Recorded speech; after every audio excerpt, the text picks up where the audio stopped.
ẹ̀yin èèyàn wa lórí ètò ṣókàn wá lónìí gọ́ngọ́ sọ akutuku wu kódà ọ̀rọ̀ tó ṣẹlẹ̀ lónìí fẹ́ẹ́ dìjà tán fẹ́ẹ́ yí ọ̀sẹ̀ síra wọn lórí ètò lónìí ni o láàrin Dr. Oriyomi Hamzat àti pásítọ̀ wọ́n jọ mú nǹkan lẹ̀ lónìí ni o kí ló ṣẹlẹ̀ kí ló dé gangan lórí ọ̀rọ̀ King Wasiu Ayinde gbajúgbajà olórin Fuji tó lóun nífẹ̀ẹ́ sí orí àpèrè ọba Àwùjalẹ̀ ti Ìjẹ̀bú ẹ wo gọ́ngọ́ sọ lónìí kí wá ṣe ọ̀rọ̀ Wasiu Ayinde ló fẹ́ fa wàhálà láàrin Alhaji Oriyomi Hamzat àti pásítọ̀ ẹ máa mọ ohun tó fa wàhálà tẹ́ bá ń wo fọ́nrán yìí síwájú láti bí 14 minutes of this video ẹ rí tí wàhálà yìí bẹ̀rẹ̀ gidi gan ni o. ṣé ẹ mọ̀ pé lánàá òde òní ni wọ́n fi ẹnìkan ní kábíyèsí ọba Ọọ̀ni of Ifẹ̀ ló fi ẹnìkan jẹ oyè àrólé Oòduà bẹ́ẹ̀ ni nílùú Ọ̀ṣun state níbẹ̀ ọ̀rọ̀ tó ṣẹlẹ̀ yẹn gangan ọ̀rọ̀ ìfinijoyè yẹn gangan inú ẹ̀ ni awuyewuye tó ṣẹlẹ̀ yìí ti wá inú ẹ̀ ni ọ̀rọ̀ ìjà yìí ti fẹ́ wáyé mo fẹ́ kẹ́ wá lọ gbóhun tó ṣẹlẹ̀ lónìí tó fẹ́ fa awuyewuye tó fẹ́ fa họ́hùn láàrin pásítọ̀ àti Dr. Oriyomi Hamzat. ní Ìjẹ̀bú ẹ mọ̀ pé Àwùjalẹ̀ Àwùjalẹ̀ wọ́n ti wàjàǹjò ní wọ́n wá fẹ́ jẹ̀mí King Dr. Wasiu Ayinde Marshal nínú àwọn tó fẹ́ jẹ́ tí wọ́n fẹ́ dá plane dúró ń gbà yẹn báyìí tó fẹ́ dá plane dúró wọ́n dúró tán fẹ́ fọwọ́ dá plane dúró tí plane fẹ́ bẹ́ lórí níta mi yẹn.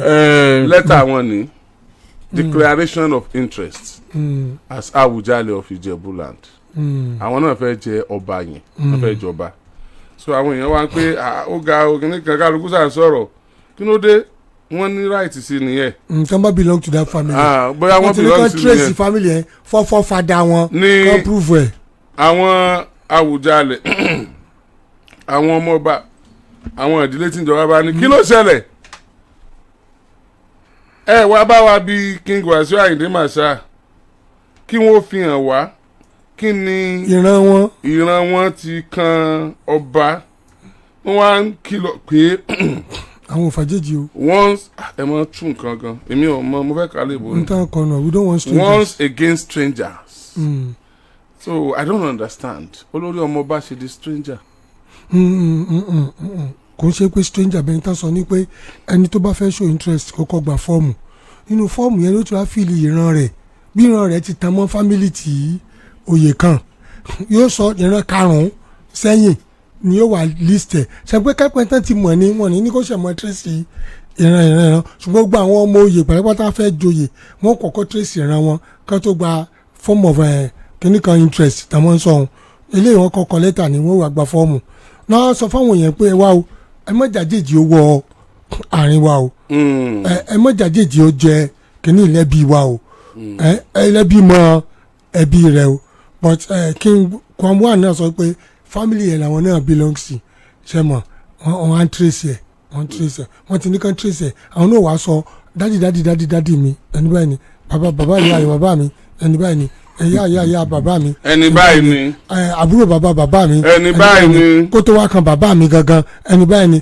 èmi wá lọmọ bàbá mi nílé níkan ní abí wa ìgbà tá a kọ́kọ́ ní tán bàbá mi délé ayé ibi báyìí ni wọ́n wà wọ́n ní kàn trace ẹ̀ bẹ́yẹn ṣètìgẹ́tẹ̀ àwọn náà dẹ́ mọ̀ tán wọ́n mọ̀ tán ṣé wọ́n máa ní kíní kan bí wọ́n ti máa ń pòwe àròbá ní bàbá tàbí nǹkan wọ́n ní àròbá ní bàbá tán èmi wá rí i pé mo á bèrè lọ́wọ́ àgbàlagbà kan wípé kírétẹ̀ sọ pé àròbá ní bàbá tán wọ́n ní ṣé mi mọ̀ pé ìtàn a máa lọ gerege ńgbà mi ṣùgbọ́n àròbá máa nírònú àti àpọ̀pọ̀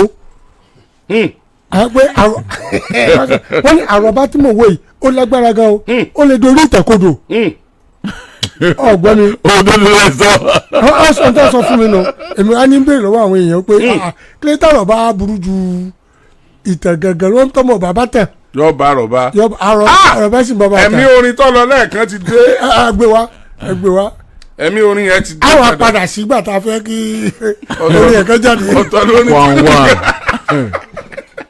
ó ní ọ̀rọ̀ ni ó sọra rẹ̀ ọ̀rọ̀ ni ó sọra rẹ̀ ẹ jẹ́ kí ìyàwó ọ̀nà ọmọ ọkọ ọ̀rọ̀ ni ó sọra rẹ̀. ṣé kìí ṣe pé ìyàwó ti fẹ́ na ọmọ ọkọ ń jẹ̀bù báyìí. no the man has a right to contest wọ́n ti open ẹ̀ kò sí tó kan trace genealogy wọn. kò sí tó ẹ̀yin dẹ́ ń ṣètò oyè ìjẹ̀bù ẹ mọ̀ expect lẹ́tà mi.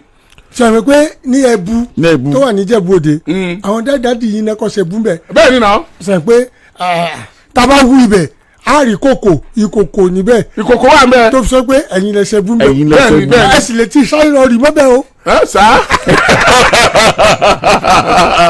ẹ mọ̀ ṣé wọ́n ti mú lẹ́tà mi gan dé Jẹ̀bú ni èmi náà wà entitled láti jẹ. ẹ sọ Jẹ̀bú. Àwùjalẹ̀. ẹ sọ Jẹ̀bú rẹwà ẹ sọ Jẹ̀bú kápẹ́ tó tán. rẹwà náà lẹ ti sọ. ẹ tí ọjà Àwùjalẹ̀ yóò gbọ́ ní sọ̀jẹ̀ gbogbo tí mo mọ̀ ọ́ sọ tí mo mọ̀ ọ́ kọ tí mo lè sọ nípa Ìjẹ̀bú Òdu mo fọ́ náà lọ. Ìjẹ̀bú máa ń fọ́ ni. ẹni tó ní ọmọbẹ ní sẹ́gun mo lè jó yẹn bẹ́ẹ̀. ọmọbẹ ní tọ́mọ ní ẹgbẹ́ gbábẹ́ ti wẹ̀ ọmọ tí ì bá ṣe kinní kan ìgbà yẹn rú kéèyàn kan rú ọjà lásán. ara o èmi àyèdè orí ọ̀rẹ́ ru orí lórí àtẹ ìwé ẹyọ kan tí mo ní náà ní pẹ́ẹ́lẹ́ gbégbá. àwọn olùkọ́ ni tọ́mọ ti rí ọmọ àlè kan ní kinní kan wọ́n lọ jù nú omi tájú jọ ọmọ nù omi báyìí tọ́wọ́ yẹ kó ọmọ àlè ni yóò rí ni yóò lè fò ni. wọ́n ìtọ́ ṣe ṣe ẹ lọ ṣe genealogy nǹkan kan yẹn ìgbà ni ẹ máa fẹ́ ṣe kí yóò kàn rú ọjà pé gbogbo ẹ̀yin ọmọ lóye ẹ wà fúgbà wọ́n á sọ fún mi pé ẹni tí ẹ bá ti ṣe ọmọ ìran yìí o ẹbí yìí o tó bá ti rú báyìí odò ní ìrù lọ́mọ ti tó. ìfà ẹ̀kọ́ èdè la lò. ìfà dọ́là ìfà dọ́là wàhálà ìfà dọ́là ló dájú sí. ìfà dọ́là.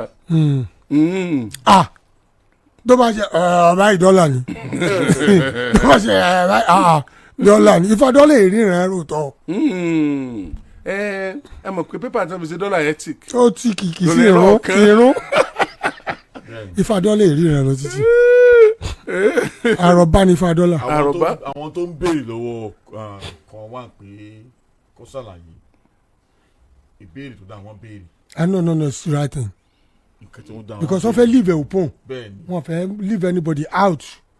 ló fi dá kéèyàn mọ̀ tán ní tó ti wá torí nǹkan tí wọ́n náwó sí ipò tó ga jù ní Ìjẹ̀bú ni Àwùjalẹ̀ tí wọ́n bá sì fẹ́ dérí ipò yẹ ọpọlọ lè júwe ara rẹ̀ délé pẹ̀sì sọ lẹ́ẹ̀kan ẹni tí ó bá lè júwe ara rẹ̀ délé kò tọ́ láti máa kó mọ́ nàgà. ìjúwe ara nìkan kọ́ o if you want to look at the antecedent ti Àwùjalẹ̀ ẹ̀ ń bá fẹ́ wọ bàtà Àwùjalẹ̀ tó lọ yóò jẹ́ ẹni tó ní òótọ́ ẹni tó ní wà ire ẹni tó ní wà pẹ̀lẹ́ ẹni tó ní ìṣoore ẹni tó ní ìrẹ̀lẹ̀ ẹni tó ní ṣé mọ́ ẹ̀ka lọ ni because Àwùjalẹ̀ epitomizes all this. bẹ́ẹ̀ni. I'm telling you.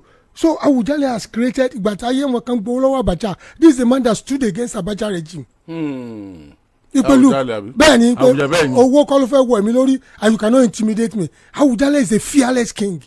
kò bẹ̀rù wọn ò sojo. The kingdom of Àwùjalẹ̀ àti ẹni tó wà ní diaspora ẹni tó wà ní kíni àwọn tó wà múnú gan wọ́n máa wá sójú di ọba nítorí pé the personality of Àwùjalẹ̀ commands a lot of respect and gives àwọn ọmọ Ìjẹ̀bú an identity, a single identity.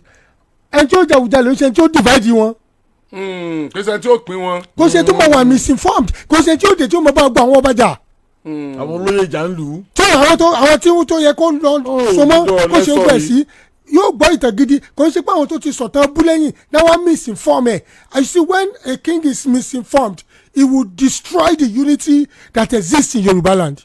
So misinformation nǹkan tó máa ń mú wá ọ̀dà. So a king, a monarch must not be informed by àròbá burúkú táwọn tó wà nílẹ̀ bá sọ fún un tó ti ń ja bàbá wọn kó má jà wọn náà. bẹ́ẹ̀ni ọ̀tọ̀ nípò àgbà lẹ́sàn ọ̀tọ̀ níwà àgbà. bẹ́ẹ̀ni. ìwà àgbà sì rèé nípò àgbà ọ̀tọ̀ níwà àgbà. ìwà àgbà sì rèé ó ṣàgbà ipò àgbà. So àwọn kan tó máa wò ní Àwùjalẹ̀ nìyẹn because this man over time he commands a lot of respect. He gave Ìjẹ̀bú Òde, Ìjẹ̀bú kingdom generally an identity. The Àwùjalẹ̀. The late Àwùjalẹ̀. An identity of unity, identity of oneness, identity of cultural realization, cultural renaissance. tó pé no you can't describe it. I give it to that man. Oh, celebrated to but it was highly celebrated.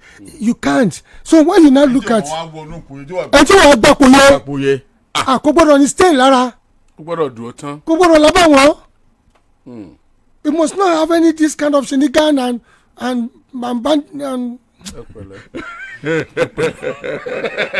ẹ mọ lọ bí tẹ bẹ lọ.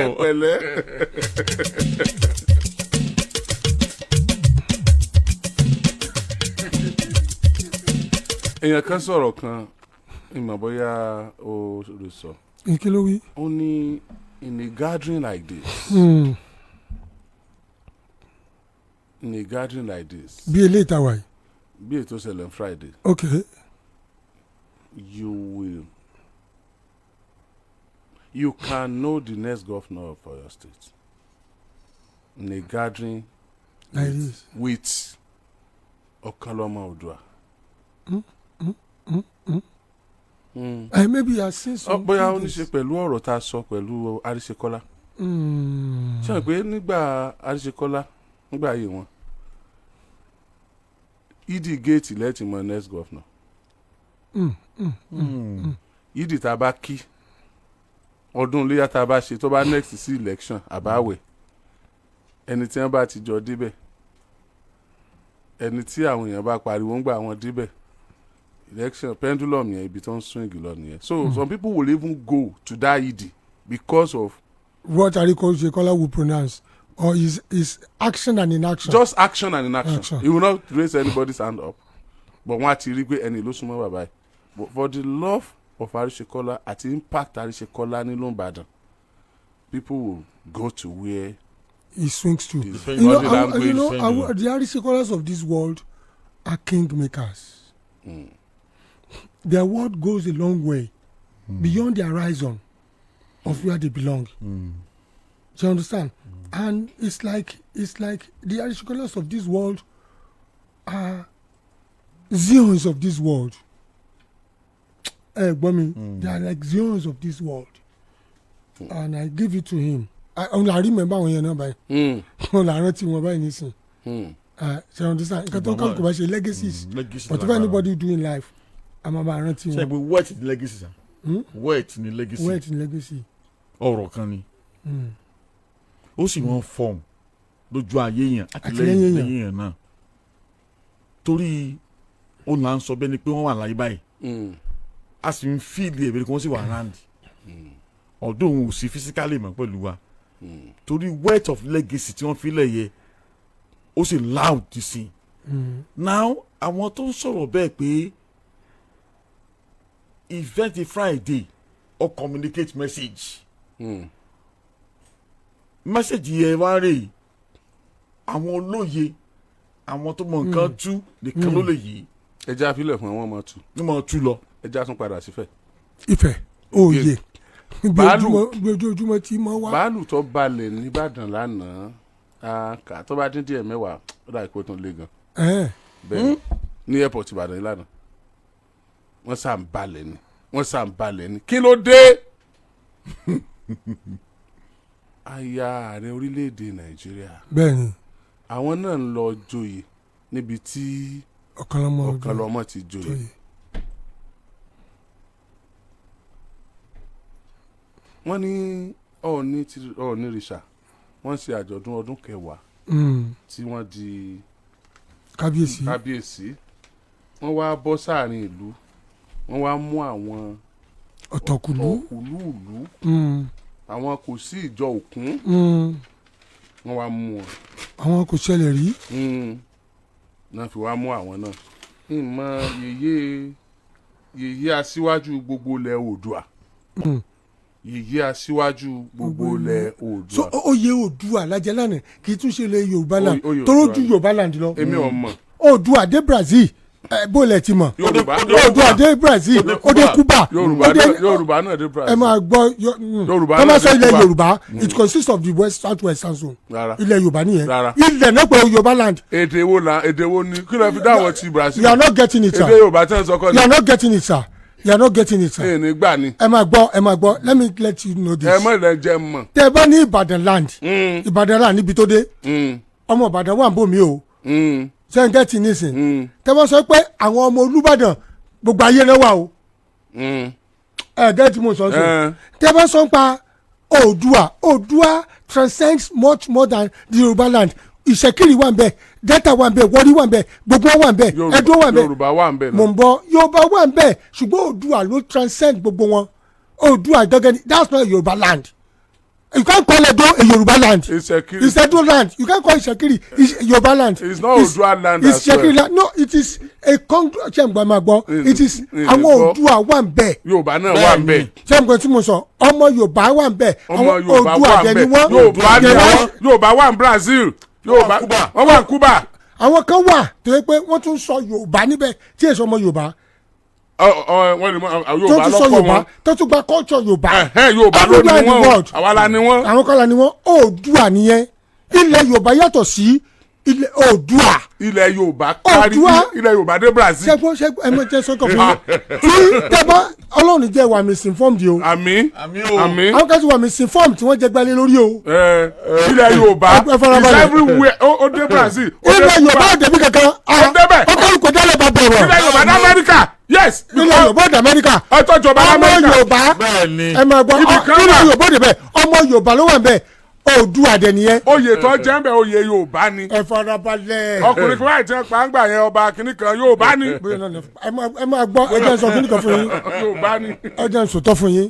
Ẹdó kìí ṣe ilẹ̀ Yorùbá ilẹ̀ Ẹdó ni. ilẹ̀ Ẹdó ni. ṣùgbọ́n ọmọ Yorùbá wà bẹ́ẹ̀ ẹ máa gbọ́ ọmọ Yorùbá wà bẹ́ẹ̀ ọmọ Oòduà ni. ọmọ Yorùbá tó wà bẹ́ẹ̀ ọmọ Yorùbá ni. ọmọ Yorùbá tó wà bẹ́ẹ̀ Oòduà ni. Yorùbá ni. Oòduà is the father of all. Yorùbá ni ilẹ̀ èdè wa ní èdè Yorùbá ní ilẹ̀ Yorùbá náà wà. ilẹ̀ Yorùbá kọ́ ó lè tẹ́bá jẹ́ oyè ilẹ̀ Yorùbá táwọn fún iláṣẹ ilẹ̀ Yorùbá ẹ dín ilẹ̀ Yorùbá yín mú. gbogbo ilẹ̀ Yorùbá náà ni Oòduà làwa jẹ. ilẹ̀ Yorùbá afaramọ́ Oòduà a sì faramọ́ Yorùbá ikẹ́kẹ́ ojú kan lọ. ẹ máa gbọ́.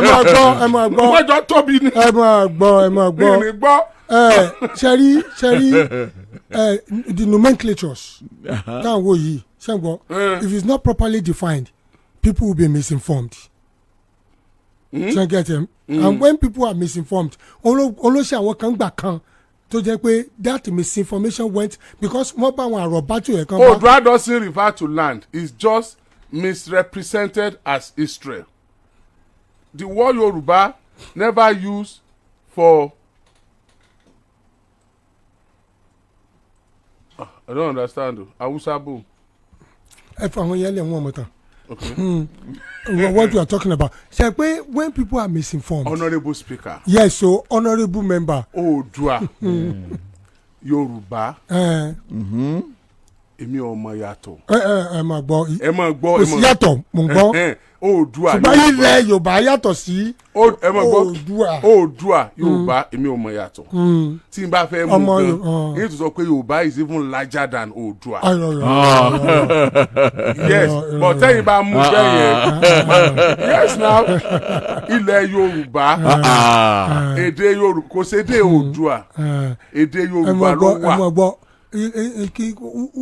kí ni origin Yorùbá who is the father.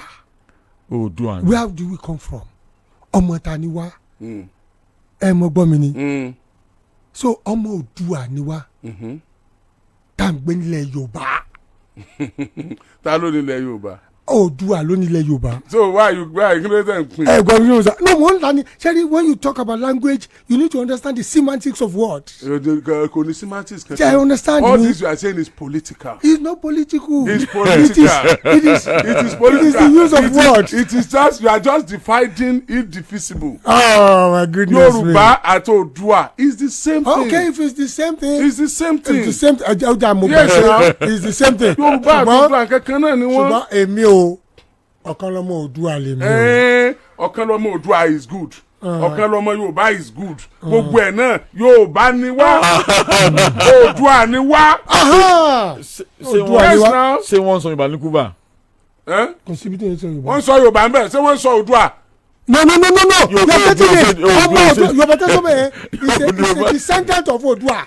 ooo kí ẹ náà sọ ń bẹ̀ yẹn. is a descendant of Oòduà. Yorùbá tó ń sọ ń bẹ̀ yẹn. ẹ lè ní ilẹ̀ Yorùbá níbẹ̀ ẹ mọ̀ gbọ́ ilẹ̀ Amẹ́ríkà ní ilẹ̀ Cuba ní. Yorùbá tó ń sọ ń bẹ̀ yẹn is a descendant of Oòduà. Oòduà.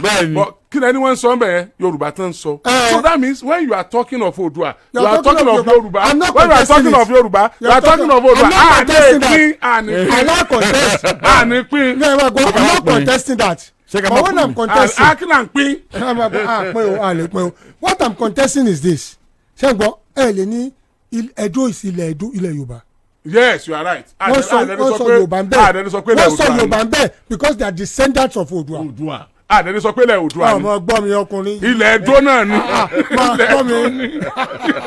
Ibi tí wọ́n bá ti ó lè sọ pé Ṣẹ̀kírì ilẹ̀ Yorùbá kọ́ ní Ṣẹ̀kírì torí pé Yorùbá wà ń bẹ̀. Kì í sì ṣe ilẹ̀ Oòduà. Ẹ máa gbọ́ because they are descendants of Oòduà. They were speaking Yorùbá there. Ṣé ibi tá a bá ti lé Oòduà kúrò àti lé Yorùbá kúrò. Ó ní ṣìṣe. Ibi tá a bá ti lé Yorùbá kúrò àti lé Oòduà kúrò. Ayé ọmọdé fún ẹ bá. Ìkẹ̀kẹ́ náà ni. Ṣùgbọ́n ilẹ̀ yàtọ̀ sílẹ̀.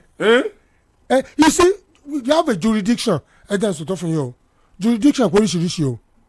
If I have the jurisdiction of kìnìkan Yorùbá tí mo ní, you are confined to within the jurisdiction of that Yorùbá land. But if I'm conferred with that Oòduà, your jurisdiction extends beyond the Yorùbá land. Èmi ò sẹ́rí. Ẹ máa gbọ́. Yorùbá àti Oòduà ìmọ̀ nígbà. Àní mo ti gbọ́ ti yín. You see sẹ́rí history wa ó ti ní problem. History ò ní àwọn tó wọ́n fún problem. Wọ́n fún ni. Wọ́n ti fún ó dẹ̀ ti wá ní. Àwọn wà níjó ní. Àti ẹ máa gbọ́ àti ẹni tí ń joyè Oòduà àti ẹni tí ń joyè Yorùbá. Ọmọ kan náà ni wọ́n ọmọ ìyá kan náà ni wọ́n. Àní ìyá kan àsọ bẹ́ẹ̀ pé ìyá kan náà pọ̀. Gbogbo okay. Jurisdiction là ń sọ ẹni tó dé tó ní ẹnìkan lè fi hàn kájọba kìnìkan ẹnìkan lè fi kìnìkan ṣé ká mọ túlẹ̀ ní. Jurisdiction yẹn no jurisdiction yẹn gan fa wàhálà o. Ẹ̀rọ lè fi wàhálà tẹ́ ẹ̀ bá wà mí sọ. No kò fa wàhálà. Tẹ́ ẹ̀ bá misinformed. Tó bá ṣe pé mi náà tó bá ṣe pé pásítọ̀ tó bá ṣe pé ẹ̀yin náà ni ẹ máa gbọ́. Tẹ́ ẹ̀ bá wà misinformed tí ẹ̀ kẹ́ jàsílẹ̀ ẹ̀ mọ̀ jàsílẹ̀. Irọ́ ni irọ́ yìí. Because you are misinformed. Ìfaramọ́. Because láti lẹ̀ tẹ́lẹ̀ àwọn bàbá yín náà ìjà náà máa jà kí. Ìfaramọ́ tẹ́ sọ. Because láti lẹ̀ náà ló yẹ unity. Irọ́ ni. Láti lẹ̀ náà èmi ni máa ṣe yín. Irọ́ ni pásítọ̀. Láti lẹ̀ náà bí kásá. Ìfaramọ́. Láti máa lagídí kí nu. Ìfaramọ́. Ẹ mọ̀ gbọ́ o. Ẹni tí ọba yẹ kó fìyàn jẹ baálẹ̀ tó bá fìyàn jẹ baálé ẹni tó yóò fìyàn jẹ baálé òun náà bínú pé èmi ni wọ́n ní máa fi baálé jẹ o baálẹ̀ wọ́n ní wọ́n máa fi jẹ o lọ́ọ́ fi baálẹ̀ jẹ tí wọ́n bá ti yanjú ẹ̀ láàrin ara wọn bá kò sí wàhálà síbi baálẹ̀ ju baálé lọ. Bẹ́ẹ̀ni dáadáa. ṣètìkẹ́tẹ̀ dáadáa. ṣùgbọ́n ẹni wọ́n máa fi baálé jẹ kó máa fi baálẹ̀ jẹ. èmi ok ẹ máa gbọ́ láàrin mi àti ẹ fi pásítọ̀ lẹ́ o wọ́n ní kí n bá fẹ́ fi joyè nínú ìlú yìí o tí n bá fẹ́ èmi ni mo láṣẹ kí n fi baálé jẹ o ẹ̀yin láṣẹ kí ẹ fi baálé jẹ ẹ wá fẹ́ fi Sálàfí joyè ẹ wá fi jẹ baálé. ìta ló ń kọ́ tuntun kó lè padà sí baálé. sẹ́wọ̀n pé nítorí dájú náà ni kí n sọ pé lágbájá ẹ̀tọ́ tó ní ni kó o fi jẹ baálé èmi ni mo lẹ́tọ̀ọ́ kí n fi yàn jẹ baálé bẹ́ẹ̀ ni. òdìjà ẹ̀ẹ́dẹ̀ sọ pé ókè o Sálàfí mo fi ọ jẹ baálé gan ju baálé lọ o. ajá ẹgbẹ́ ni. ṣẹ́gẹ́tẹ̀ ṣẹ́gbẹ́ tó tán bá jẹ́ mọ̀ dàrú yóò fara mọ́ pé fi jẹ baálé oníwà tún wá ní pé òun ó tún fi jẹ baálẹ̀ sẹ́wọ̀n pé tó bá tún fi jẹ baálẹ̀ yẹn oyè baálẹ̀ tún ju baálé lọ ṣùgbọ́n kò fẹ́ mọ̀ dàrú kò fẹ́ dàrú kò fẹ́ sòjòrò kò fẹ́ sàparùtù baálẹ̀ rẹ̀ jẹ́jẹ́ ọwọ́ ní sọ di baálẹ̀ olófin ní ọ̀kan lọ́mọ Oòduà sọ di baálẹ̀ tó fi jẹ baálé tó bá yẹ kó tún bá fi jẹ baálé tó fi jẹ baálẹ̀ ẹ̀tọ́ ẹ kó fi jẹ baálẹ̀ náà kì í pé wá o jurisdiction rẹ ni you see ẹ máa gbọ́ pásítọ̀ ẹ máa gbọ́ sẹ́ni gbogbo tí mo sọ̀rọ̀ padà sí ẹ máa gbọ́ pásítọ̀ ẹ máa gbọ́ ẹ máa gbọ́ pásítọ̀ sẹ́ni tí mo sọ̀rọ̀ tó padà sí. Yorùbá ní àìjá kérémọdò lórí òkun ẹni tí mo bá jẹ ọba tí mo bá jẹ ẹni tí ń ṣẹlẹ̀ nílẹ̀ Yorùbá ní. tọ́mà ti sọ̀tàn fún yín kẹ́ tó jọba ìpè wò. no kò sí tí ń jọba láìsí tán. ẹ máa gbọ́ o ìjọba ti ṣe o kò sí ìta wa lè gbàgbọ́. ẹ máa gbọ́. kò sí ìta lè gbàgbọ́ torí èyí tí ó fẹ́ bọ́ kálukú ni ó sọ. kí n bá sọ fún yín pé wá o n tí àwọn bàbá wa ṣe rè o mi sì fẹ́ kí wọ́n ṣe bẹ́ẹ̀ o unity ni kankan o báyìí báyìí là á ṣe o báyìí láàrin o a kì í tẹ ibi tí ó yẹ ká tẹ̀ mọ́lẹ̀ o a sì kì í fojú di Honourable gbogbo èèyàn Speaker. ẹ máa gbọ́ ṣùgbọ́n tí wọ́n débẹ̀ ẹ jẹ́ sọ Jeroboam àti Rehoboam ló Bible. you are taking side. I'm not. èsì ní gbà. Jeroboam ẹ and máa Rehoboam gbọ́. ẹ máa tọ́ sọ fún Èyí nígbà o. Jeroboam ni bẹ́ẹ̀ ni Rehoboam tó yẹ kó jẹ́ kínní wọ́n sọ fún pé ìwọ àwọn ẹgbẹ́ rẹ ni o tó bá ti débẹ̀ ká máa níbo ló ṣe ó sọ pé gbogbo wọn ò ní gbọ́dọ̀ sí wọn lẹ́nu ó sọ gbọ́n dẹrú gbogbo wọn ló gbọ́dọ̀ mọ̀ tẹríba Èyí ní gbà gbogbo tẹ̀ ń tún. nígbà tí Jeroboam táwọn fẹ́ àwọn àgbàgbà á pè ló bá ní gbogbo yín lóhùn ó sọ di kinní kan òun ní kinní kan bí ò ti jọba nìyẹn tí jọba Solomon tó fi fàyà tó fi pín sí méjì nítorí misinformation nítorí ìtàn tí ó yẹ kó gbọ́ ló gbọ́ ìtàn àlàáfíà kò gbọ́. no I disagree. oh yes. kò sí ìtàn àlàáfíà ẹ má gbọ́ kò sí ìtàn àlàáfíà o kò sí ìtàn àlàáfíà ìtàn kí ló wà. ìtàn ó ní àlàáfíà yóò sì tún ní ogun yóò sì mú tó bá jẹ́ real ìtàn ọmọ àlè lẹ́ni tí wọ́n fi joyè níbì kan tí ó dẹ̀ sọ oyè ẹ̀ di yẹpẹrẹ tí ọ̀gbàdà jẹ́ owúlò mọ́. ọmọ àlè náà tó fi joyè o sẹ́ǹgbọ́ tó fogun bẹ̀rẹ̀ ayé. tó bá jẹ́ pé ẹ máa gbọ́ ọmọ àlè lẹ́ni tí wọ́n fi joyè tó yọ jagun tó kórí bọ́nú. ọmọ àlè lẹ́ni tó yọ wọ́n láàfíà tó sọ dogun. ọmọ àlè ni olè tí ọmọ jurisdiction rẹ̀. ọmọ àlè tó fẹ́ encroach jurisdiction. ọmọ àlè lẹ́ni tí wọ́n bọ́ jurisdiction rẹ̀ tí ó dákẹ́. àmọ̀ fàkínní ìpọ̀lọ́ ni o. pásítọ̀ ẹ̀ ṣe dáadáa. Oriyomi Hamzat Rahman ṣé bó jagun gba ambassador peace ni. jagun ni. a jagun a sì ṣẹ́gun. a ti ṣẹ́gun. ṣé àmọ́ ogun náà ní dá ìlú rẹ̀. àwọn àti wọ́n yè yí jẹ́ ẹ̀ǹdẹ́ pé ìyóò yè yí jẹ́. sẹ́rí. kí ni mo rí. ẹ má sọ èdè Yorùbá mọ́ ẹ má sọ èdè Oòduà.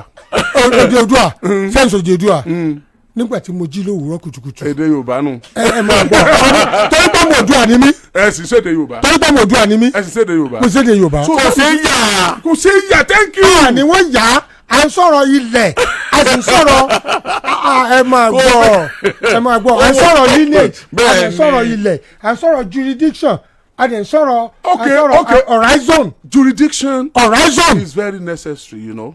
Very necessary. I contested. It's very necessary. Nobody contest it. Fine. What you don't realize is this. Olóyè Dọ̀tun. What I fail to realize, Abi. You don't fail. Olóyè Dọ̀tun Sanusi. Kò sẹ́ni tí ó ní irú ẹ̀ tí ó fi ọ̀bọ máa ń lọ. Bẹ́ẹ̀ni. ẹ jẹ́ àfarabalẹ̀ gbọ́n tí Oriyomi ọ̀sẹ̀ fẹ́ sọ. Do you get it? kí ni ẹni tó pé kò sẹ́ni orí ẹ̀ pé jọjọjọ. kò sẹ́ni tí ó ní irú ẹ̀ tí ó fẹ́ jẹ́mọ̀ lọ. òótọ́ ni o. nígbà tí ọba jẹ ọ̀kan lọ́mọ Oòduà ṣé kò lè jẹ́ aṣíwájú ilẹ̀ Yorùbá ni. ó lè jẹ́ o. dáadáa. so kí àwọn náà mú kó sọ di aṣíwájú. ó ti wọnú ara wọn. ọ̀gá yìí bá ti wá fi jẹ oyè tó yẹ kémi ó fi jẹ.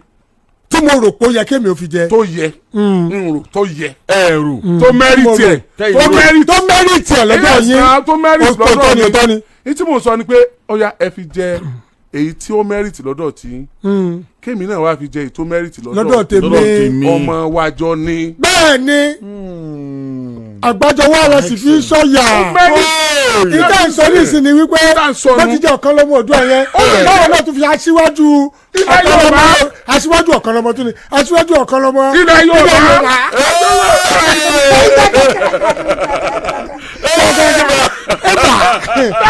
aṣíwájú ọ̀kan lọ́mọ ilẹ̀ Yorùbá ọ̀kan lọ́mọ Oòduà.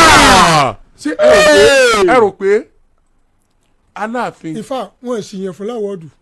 sá. wọn ò sì yẹn fún láwọ́ọ̀dù.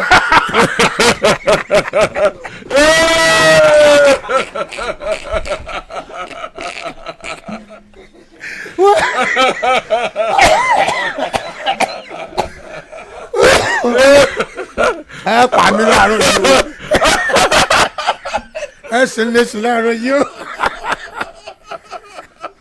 ó mo like conclusion yẹn mo like conclusion yẹn jù mo like conclusion yẹn. àwọn ènìyàn ni ẹ wo ambassador for peace ṣé peace yóò rẹ̀ ń báyìí ọ̀nà pè ní ọmọ péré láàrin ọmọ kan gbọ́dọ̀ jù kan. yes now ẹ ṣe mi. ẹ ń wọ̀ sẹ́yìn I love that conclusion. ọmọ kan gbọ́dọ̀ jù kan ọmọ ìpè oyè kan tó wà tá a tún jẹnu o wàláì oyè kan tó wà o. gbogbo ọ̀nà ní fi press ẹ̀ torí ó deserve. ẹ síwájú ọ̀kan lọ́mọ ilẹ̀ Yorùbá. yes. ó gbọ́dọ̀ wà o.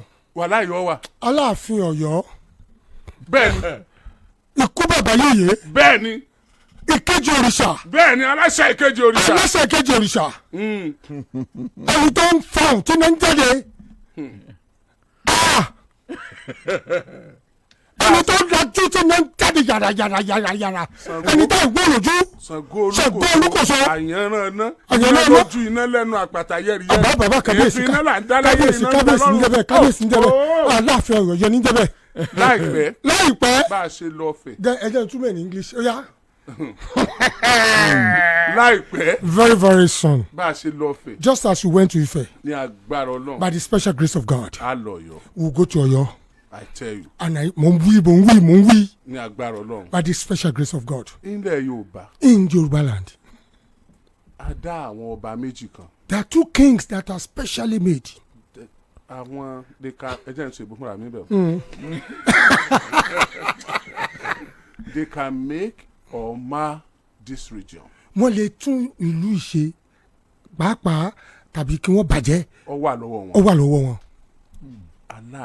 Aláàfin Ọọ̀ni àwọn méjèèjì wọ́n ṣe fọwọ́rọ́ sẹ́yìn. at all. and there shouldn't be any disparity. bẹ́ẹ̀ ni ìfẹ́ love ṣọ̀kan unity láàrin àwọn méjèèjì. within the two of ó them lè ràn wá lọ́wọ́ gan. can really help us. kò bẹ̀rẹ̀ lọ́yọ̀ọ́ kò sì bẹ̀rẹ̀ nífẹ̀ẹ́. it doesn't start from Ọ̀yọ́ neither from Ife. wàhálà ìbẹ̀rẹ̀ láàrin kí ni ó kọ ní tó gbéṣẹ́. Olúbùṣe àti Lámídì. bẹ́ẹ̀ ni kò sì yẹ kó lọ mọ́ àwọn ọmọ. ètò kan ní ìsinmi pé bàbá wa Ògúnwùsì. bàbá Ògúnwùsì. àti bàbá wa Onírìṣà. àti bàbá wa Aláàfin Ọ̀yọ́. ikú bàbá yèyé. káwọn méjèèjì. ká fọwọ́sowọ́pọ̀. kán ràn wá lọ́wọ́. ká wo kíní yìí àjọjẹ ni. I tell you kán ràn wá lọ́wọ́. kíní yìí àwa méjèèjì la ní. tán bá ti ń joyè Oòduà kán máa joyè ilẹ̀ Yorùbá. tán bá fẹ́ ṣètò Oòduà k'Aláàfin wà ńbẹ̀. tán bá fẹ́ ṣètò ilẹ̀ Yorùbá Ọọ̀ni wà ńbẹ̀. excellent. ìta fẹ́nu. ṣé ní parliament àwa yìí ẹ mú wẹ̀ wá kí n sáyẹn ẹ fún mi wẹ̀ kí n sáyẹn ẹ mú wẹ̀ kí n sáyẹn. àbíkẹ́ kú sáyẹ̀nsì ẹ̀yìn àwọ̀dù. kí n sáyẹn straight right and direct. àmín ẹ̀ ni o. ìwé kékeré wà sáyẹ̀nsì àbí kan ṣe Sáláfì. báyìí wà ń bí báyìí wà bẹ́ẹ̀. green báyìí ni ó wà ń bí ó wà ń bí. sáyẹ̀nsì. ẹ jẹ́ nǹkan tó wà mí dàbí. ẹ̀ka. by the power conferred on me, well deliberated, well thought of decision that is hereby made today in this honourable parliament that represents the wish of the people. This parliament that understands the yearnings of the people. Good. And have ultimate respect for the 2 kings, the 2 monarchs that God has given to Yorùbá land. Therefore, as Jubilee Dr. Sanusi is being conferred with Ọ̀kanlọ́mọ Oòduà, we hereby plead, solicit, advise the ikú bàbá yèyé Ọọ̀ni of Aláàfin yìí o banka ṣùgbọ́n mo ti ṣikọ Aláàfin of Ọ̀yọ́ to now confer upon Jubilee Dr. Sanusi Ọ̀kanlọ́mọ Oòduà the aṣíwájú Ọ̀kanlọ́mọ ilẹ̀ Yorùbá land. àbí ṣe ẹ ti fọwọ́ sí. a fọwọ́ sí. ẹ jẹ́ n sign you have by sign. ẹ sign. by me. ẹ buwọ́lù ẹ má yọ Olúbàdàn lẹ o. ibi tó Olúbàdàn wà bẹ́ẹ̀ máa gbọ́.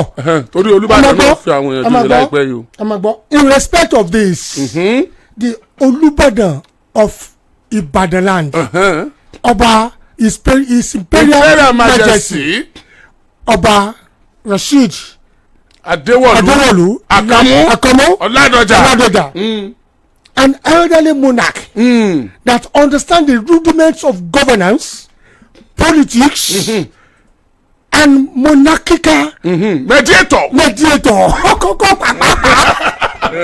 hereby append his signature willingly for the enthronement of Aṣíwájú Ọ̀kanlọ́mọ ilẹ̀ Yorùbá land to be Dr. Sanusi by the ikú bàbá yèyé igbákejì aláṣẹ òrìṣà Aláàfin of Ọ̀yọ́ to henceforth mo kàn pariwo ni o mo fi bẹ̀bẹ̀ ni o. báyìí kí ni kan speaker fẹ́ jáde. to henceforth right do the needful by conferring that title on Jubilee Dọ̀tun Sanusi. ẹ jẹ́ n sign. ẹ sign. ẹ gbé kámẹ́rà. kọ̀ọ̀rọ̀ dáadáa ẹjọ́ hàn yàwó signature yín bó ṣe rí ẹ̀yin lẹ fàṣẹ sí ẹ̀kọ́ déètì sí ẹ̀kọ́ déètì sí kí n déètì òní. 7 December 12 2025. ẹ gbé fún àwọn èèyàn kí wọ́n rí signature ni. yeye o ṣúgà já. very sure you people. wọ́n la jẹ bàbá program.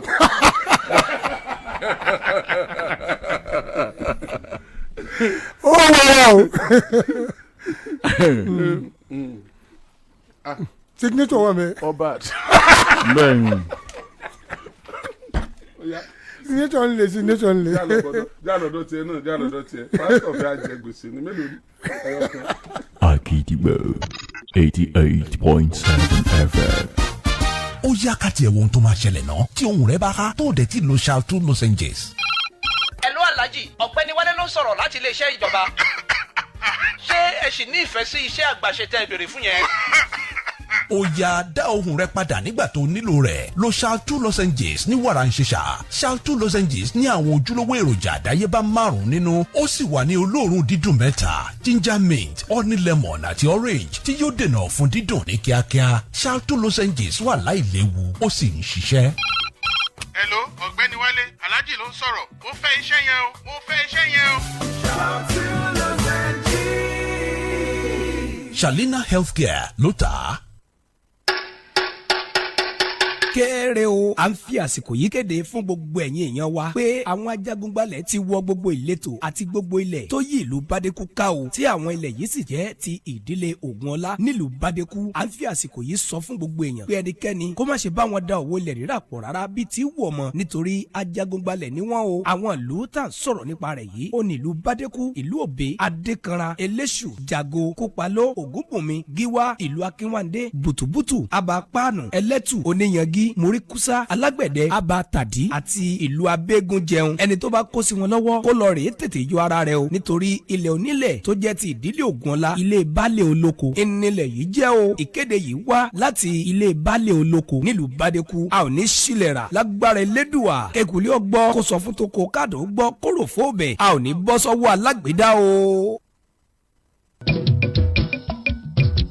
bàbá mi ẹ bá mi wówó mo fẹ́ láàgì mo fẹ́ láàgì ìyá mi ẹ bá mi wówó mo fẹ́ láàgì mo fẹ́ láàgì ti dẹ́n kánífà wa lọ́dọ̀ Oríyọ̀mí bàbá máa kéékèèké ẹ ò ní sáláì ní òbí mi ń ó sànjọ́ ẹ bá mi wówó mo fẹ́ láàgì ìdìbò ìyá mi ẹ bá mi wówó mo fẹ́ láàgì ìdìbò ti dẹ́n kánífà wa lọ́dọ̀ Oríyọ̀mí bàbá máa kéékèèké ẹ ò ní sáláì ní òbí mi máa sànjọ́.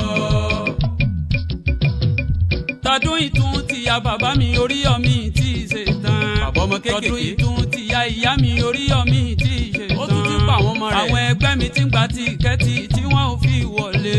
ẹ ò ní sáláì ní ẹ má jẹ́ ń gbẹ̀yìn o. níbi àjọ̀dún àwa èwe ti dẹ́n kánífà o Toríyọ̀mí fi ń dùn wá nínú. bàbá mi ẹ bá mi wówó mo fẹ́ láàgì ìdìbò ìyá mi ẹ bá mi wówó mo fẹ́ láàgì ìdìbò ti dẹ́n kánífà wa lọ́dọ̀ Oríyọ̀mí bàbá máa kéékèèké ẹ ò ní sáláì ní òbí mi máa sànjọ́.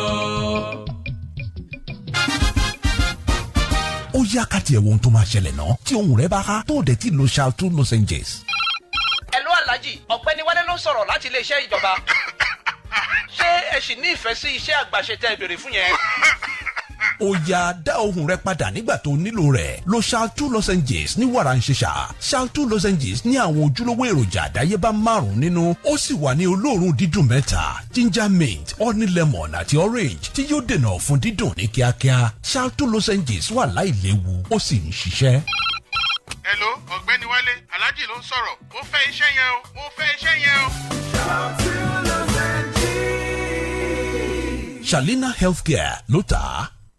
gbogbo wa lájọ ní bẹ́bẹ́ ìsìlámù. Assalamu alaikum múmìnì múmìnà ọ̀dà àbáhùn àsìkò ti tó fún gbogbo àwa mùsùlùmí láti pàdé ní yídì géètì ńbàdàn ní gbogbo ọjọ́ Wednesday aago 7 àárọ̀ làdúrà ń bẹ̀rẹ̀ fáwọn tí ń wojú Ọlọ́run fọ́mọ aago 8 ní tàwọn olóyún tí wọ́n ń bẹ lọ́n kí wọ́n sọ nírọ̀rùn aago 9 láwọnú àgbà àràgbà àdúrà àsàlátù láì wọlé pẹ̀lú àwọn àfáà ńláńlá. ṣé bẹ́bẹ́ ìsìlámù àtúbọ̀ máa fẹ́lẹ́lẹ́ o bẹ́bẹ́ ìsìlámù àwọn àgbà tí gòkè lọ. Akidibo 88.7 FM.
àti láàánú débẹ̀ kọ́ mọ́ dàbí pé àfìyà jẹ Fẹ́mi Babalọ́lá ni gbà tí ó sì ní àwọn èèyàn sáà ní àdébẹ̀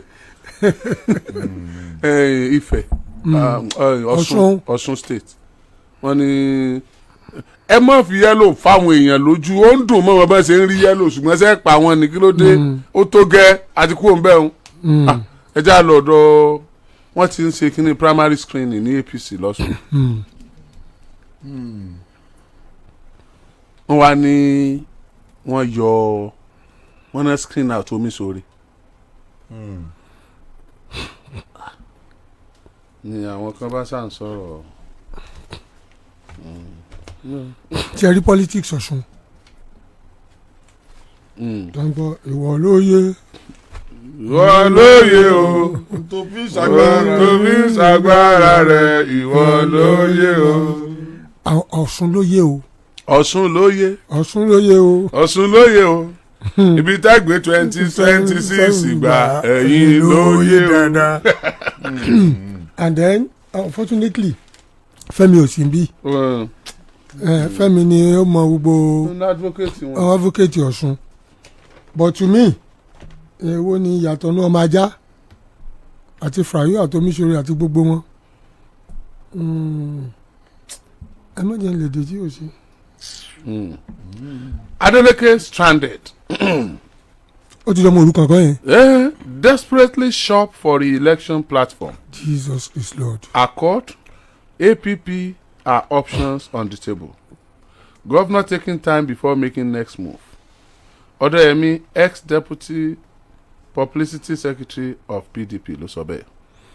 Anyway, that's what PDP will do. Wọ́n máa bàálù wọ́n máa tàṣí náà ni because we know to make plans are known and time is fast running out. And tẹ́ bá dẹ̀ rí tó bá lọ mú party tí ó ní structure dem is ẹ̀ ní o.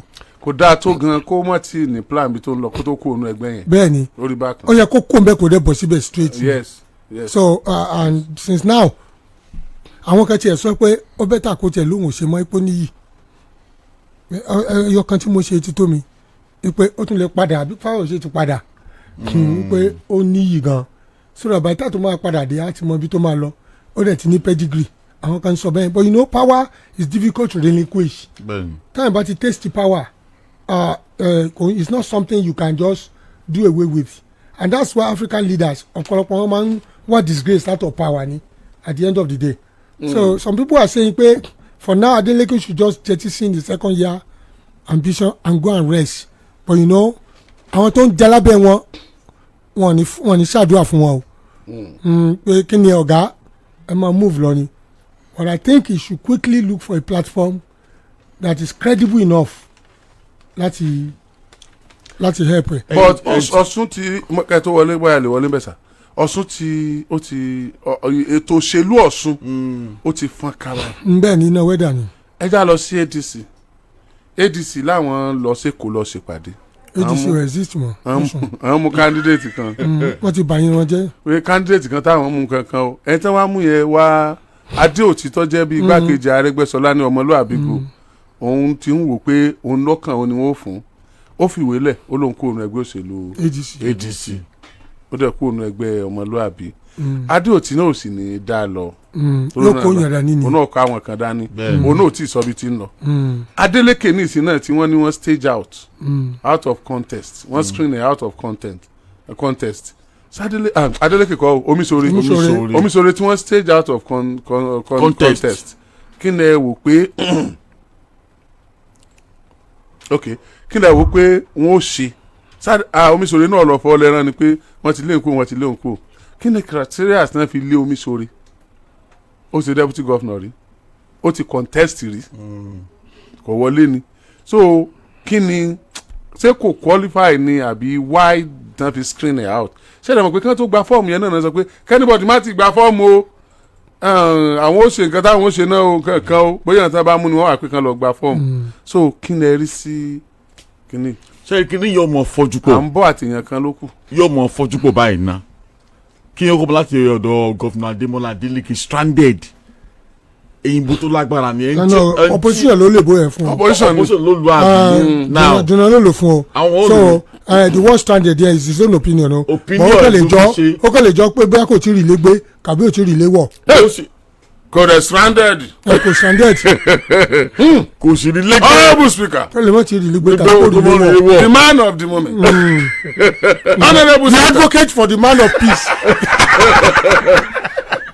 Omisore náà rèé wọ́n júwe pé kò sáàyè mọ́ ń bí now Adeleke wọ́n lọ àwọn kó wà stranded à ń bọ̀ Adéòtí jàre òun ti kúrò nínú ẹgbẹ́ ọmọlúàbí òun náà ti lọ definitely dàbí alignment later bí táwọn òṣèlú Ọ̀ṣun ń lọ kò tí ì yá wọn náà ẹni tó kúrò nínú ẹgbẹ́ tó fi dìbò wọlé chelsea kan kó wà stranded òun náà ṣe calculation permutation kan lọ́wọ́ ni o kò wọ́nra o a mọ̀ ṣèpàdé abẹ́lẹ̀ bóun ni òun ó ṣe ibi lòun ó gbọ́rọ̀ nǹkan báyìí Omisore náà máa rìn káàkiri pé bóun ni lòun ó mórí lé báyìí bí àmì ọ̀mọ rísì mi tí ìkárísì tó fi júwe ìta fún Omisore lè dúró. Omisore á dúró you can be the spoiler. Adéòtí wá ń kọ́. Adéòtí ò dúró rárá kò dẹ̀ rẹ́dí láti dúró. bí Adéòtí wá lọ sáwọn kan tẹ̀lé. ó tẹ̀lé. rhetorical question ló ń béèrè. ìbéèrè tó ti lánsà. ìbéèrè tó ti lánsà ló ń béèrè. deputy àpèyàn ní deputy ó ní gbákejì Arẹ́gbẹ́ṣọlá náà. so ṣe ADC yẹn. no ADC is.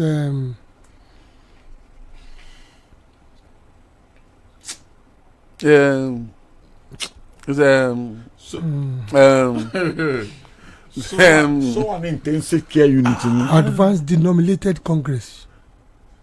Wow. ADC. Advanced Denominated Congress. What do you mean? African Democratic Congress money. ADC Advanced Denominated. Mechanic are denominated. Decimated.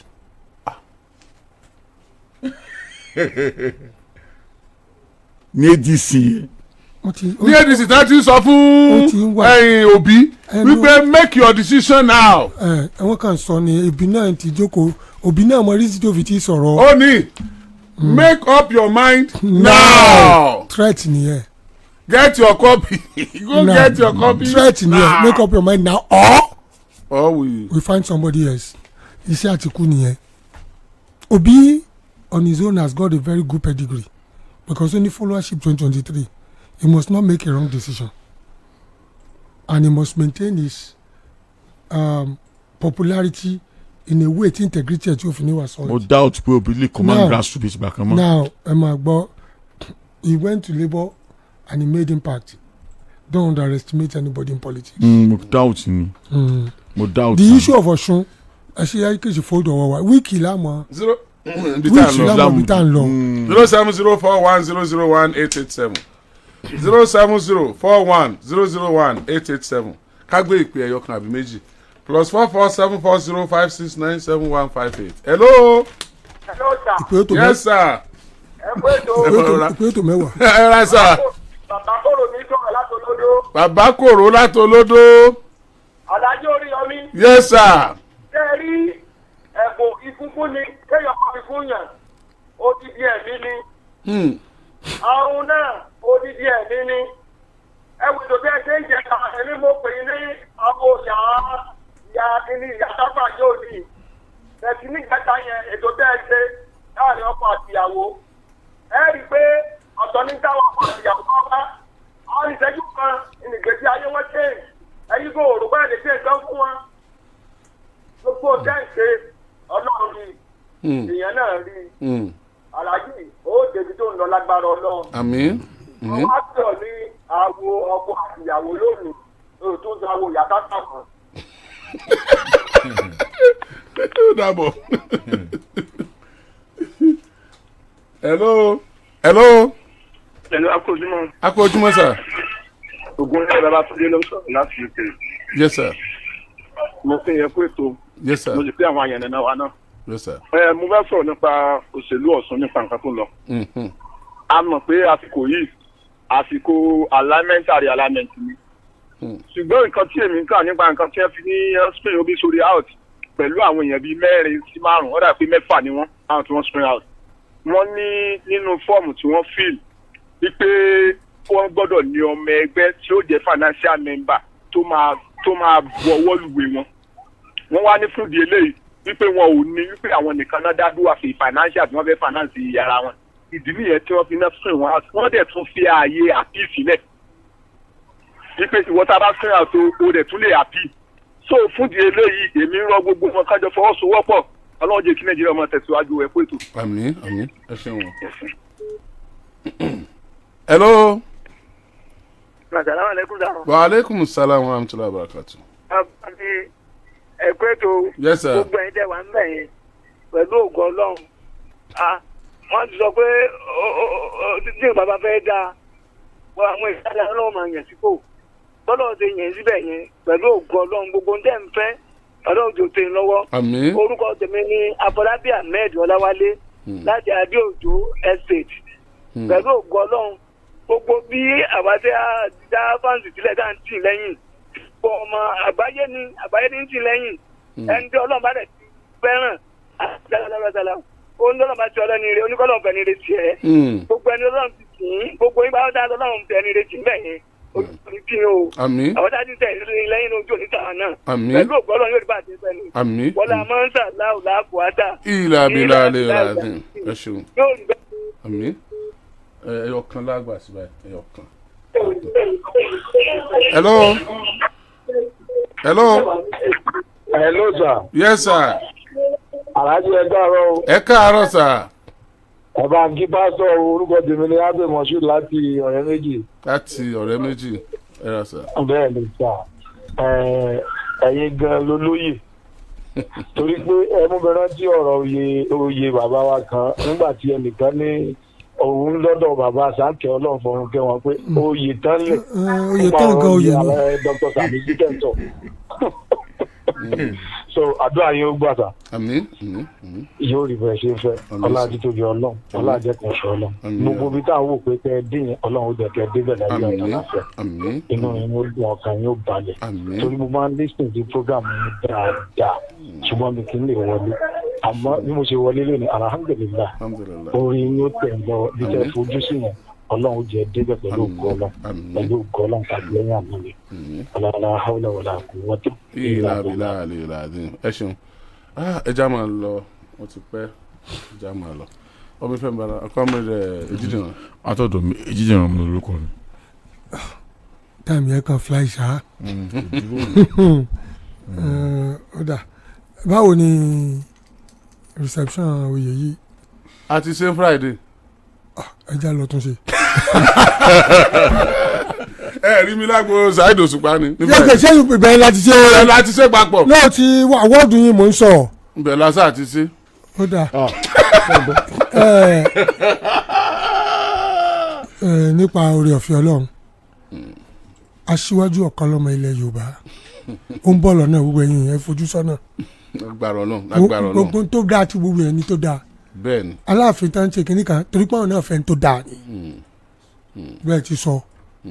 o sì mọ ìdí tó fi fẹ́yìn lóye peace o ẹ wò bẹ́ẹ̀ ti ṣe bẹ́ẹ̀ ti restore peace. yóò mọ̀ ọ́dà fún yín o. ẹni bàjẹ́ o Ṣẹ́gun Ògúnbẹ̀ ló kọ́ tèmi o.